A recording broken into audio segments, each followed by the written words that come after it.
kong sabihin kung meron ka mong sama ng loob sa DIS, sana hindi mo lahatin. Yun sa David, andito po si Daddy David. Tatay David, sorry. Hello, check. Anong gusto mong gawin namin DISS? Wala po. Wala po. Kayo, anong gusto niyong gawin ko po? Kaya nga, ang tanong, tinanong mo ko, tapos na to, tigil na. Pero kung anong gusto mong gawin namin ng DISS, from me, I already say sorry to you in box. Nag-sorry na ako sa iyo sa messenger. At to let you know, Jenorvin is not even in our GC at all. Wala siya sa GC namin, kaya wala siya sa GC, kaya ang admin walang pakialam kay Jenorvin kung anong ginagawa ni Jenorvin. Wala sa GC namin si Jenorvin. At kung ano man na sinasabi ni Jenorvin, kaya nga pinipilit kong pigilan siya. At kung anong sasabihin ni Pao, hindi ko kontrol ang utak ni Pao. Si Jenorvin siguro pwede kong pigilan. Pero si Pauline,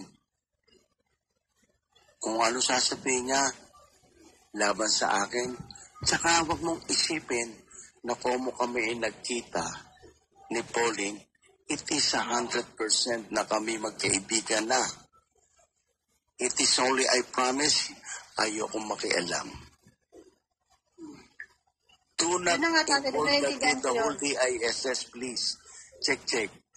As a due respect to you and Rasbacher, do not involve all DISS because all Paano DISS... ko in-involve ang DISS, Tatay David? Wait lang po, mali kayo dyan eh.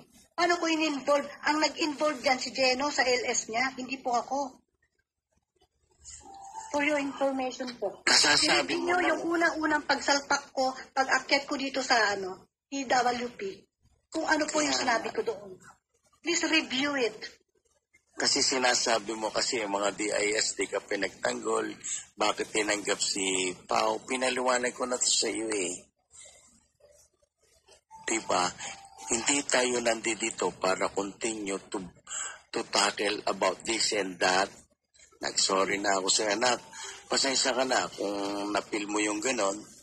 So, wala namang ganon. Di naman, sabi ko nga, mas kakampihan kita. Di pa sinabi ko yung kay Pauline eh. Di ba mas sinabi ko yung kay Pauline? Siyempre, mas kakampihan ko si Check dahil sa mga ganong iso. Lalo, kaya lang naman ako nagtamay sa isong ito gawa ni Admin Hollingwind because Admin Hollingwind is my admin na ayaw ko sasabihin lang doon. So, kaya nga, I did the action. I did move what is the action I have to do para matapos na itong issue na ito about the money. So, nagpadala ako ng pera kay Admin Hollingwind. Tanggapin mo, Admin, para wala nang issue to. Dahil hindi ka nadadamay ka lang. Hindi mo kasalanan yan. We did not blame you.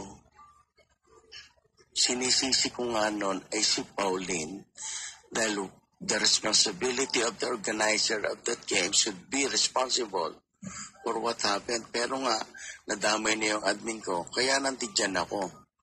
Pero otherwise, kaibigan ko si Pauline for 3 years. Sabi ko nga, nag-sorry ako sa kanya. Tapos sabi ko, sorry. Dahil misunderstanding lang. At ngayon, siyempre kakampihan ko ako si Check. Eh ngayon, kung ano man na narinig ko kay Pauline laban sa iyo, hindi ko na pakikialaman yan. Hindi ko rin alam ang puno-tulo kung anong pinag-aaway nyo mula noon. Hindi ko alam. Ayaw kong makialam.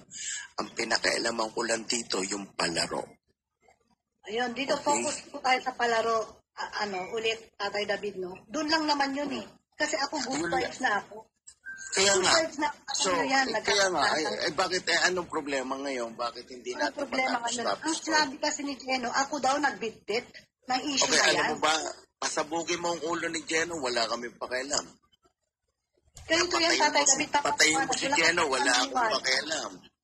Kung ngayon ay kaliligaya mo, patayin mo si Jeno, balurahin mo, wala akong pakialam. Papaliwanag lang ako, Tatay David. Don't do that. Nagpapaliwanag ka, pero sinabi ko nga sa'yo, Kung hindi mo Kasi maintindihan si Jeno, Tatay David, pwede ako naman. Kasi, maano yung puso ko eh. nagsasalita pa ako kaya nga sabi ko sa iyo, it is your call, check. Hindi ka, Ang ibig ko lang sabihin dito, Tatay David, mm, no? Gusto ko lang kayo parating sa lahat. Binalahura kayo. oy, kami, Mga tao na yan. sabi Ako, ko nga sa iyo, from history, check. hindi pambabalahura yung ginawa ko. Yung Wala naman pagkakita nagsabi ko, sa iyo kaya nga ito nga ngayon, check, pakinggan mo. Kinukorek ko po dito. Pakinggan mo lang kasi